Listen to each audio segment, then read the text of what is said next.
কেউ যদি সূরা ওয়াকিয়া পড়ে তাহলে তার দারিদ্র্য বিমোচন হবে, রিজিক বৃদ্ধি হবে, আসলে এর ভিত্তি আছে কি?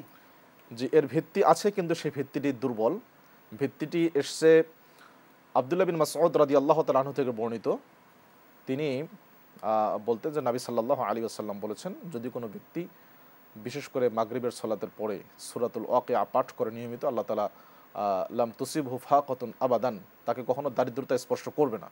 এই একটি হাদিস এসছে এবং তিনি তার মেয়েদেরকে এটা শিক্ষা দিতেন। মর্মে হাদিসটি এসছে ওসমান রাদিয়াল্লাহু তাআলা আনহুকে তিনি বলেছিলেন যখন ওসমান তাকে মৃত্যুসজ্জা দেখতে গিয়েছিলেন। তো এই হাদিসটির ব্যাপারে ওলামাদের বক্তব্য হলো, হাদিসটির সনদের মধ্যে বিচ্ছিন্নতা আছে, যেটাকে বলে ইনকিতা। সনদে বিচ্ছিন্নতা আছে, যেটির তাহকিক করেছেন আল্লামা জাইলাই নাসবুর রায়ার মধ্যে। এটা তাহকিক, তিনি বলছেন এর সনদের মধ্যে ঝামেলা, ইনকিতা আছে, বিচ্ছিন্নতা আছে, এবং এই সনদটি এত বেশি ঝামেলাপূর্ণ, অর্থাৎ সেখানে বিচ্ছিন্নতা, মতন টেক্সটের মধ্যেও ঝামেলা আছে, এবং যে রাবির নাম এসছে সেই আবু সুজা বা আবু জবিয়া বা আবু তৈবা, বিভিন্ন নাম এসছে, কোনো নামটি মারুফ নাম, অর্থাৎ পরিচিত নয়। এই জন্য আলেমগণের সর্বসম্মত সিদ্ধান্ত হলো যে সেটি আমল করার জন্য যে পর্যায়ে যাওয়া দরকার হাদিসটি সেই পর্যায়ে উন্নীত হয়নি।